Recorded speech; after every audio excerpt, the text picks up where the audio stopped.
नमस्कार। नमस्कार अड्डा साहब। अड्डा साहब? हाँ। अरे भैया मैं कोई अड्डा वड्डा साहब नहीं हूँ, मैं चड्डा साहब हूँ।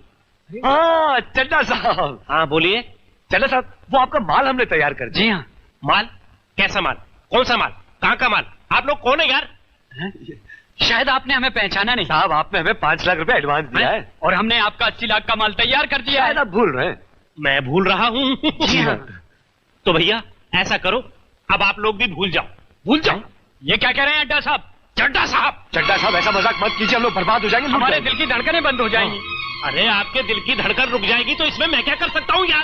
ठीक है, अगर आप कुछ नहीं कर सकते तो मत कीजिए, हम सेठ जी से मिलना चाहते हैं। हाँ, आप राइट जाके लेफ्ट मुड़ जाइए। Thank you. हाँ, थैंक यू। नमस्ते। सेठ जी एसी रूम में बैठे हैं। सेठ जी, ये क्या? आपका मैनेजर कह रहा है आप हमारे माल की डिलीवरी नहीं लेना चाहते? ऐसा गजब मत कीजिए सेठ जी, हमारा माल, हमारा घर बार सब नीलाम हो जाएगा। यही तो मैं चाहता हूं।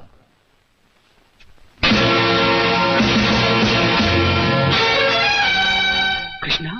हाँ, वही आप लोगों का 2 कौड़ी का नौकर कृष्णा।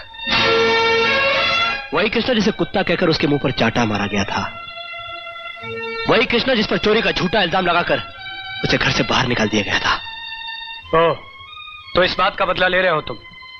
मेरे साथ किए गए सुलूक को तो कब का भूल चुका हूं मैं, मगर अपनी बड़ी मालकिन की आंखों से बहे हुए आंसुओं को कैसे भूलूं?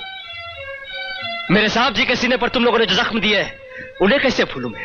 याद है बुरे वक्त में तुम लोगों का गिरगिट की तरह रंग बदलना? याद है गारंटी पेपर पर दस्तखत करने से इनकार करना? याद है कर्जदारों को दरवाजे पे से कार को ले जाना? याद है साहब जी को जबरदस्ती सिगार छोड़ने पर मजबूर करना? अरे विक्की बाबू, आप लोगों को कुछ याद नहीं, मगर कृष्णा को सब याद है। जाओ, नहीं उठाता मैं तुम लोगों के माल की डिलीवरी। जाओ, जाकर किसी पुलिस स्टेशन में रिपोर्ट लिखाओ। जाओ, खटखटाओ किसी अदालत का दरवाजा, जाओ। अब पता चलेगा जब कर्जदार तुम लोगों के दरवाजे पर आकर तकाजा करेंगे। अब पता चलेगा जब तुम लोगों के घर की नीलामी होगी। अब पता चलेगा जब तुम लोगों की मिल में ताला लगेगा। हाँ, अब पता चलेगा। अब यहां खड़े क्यों? जाओ, जाओ, निकलो, ऐसे जाओ। इससे पहले कि मेरे दरबार आकर तुम्हें यहां से धक्के मारकर निकाल दे, निकल जाओ यहां से।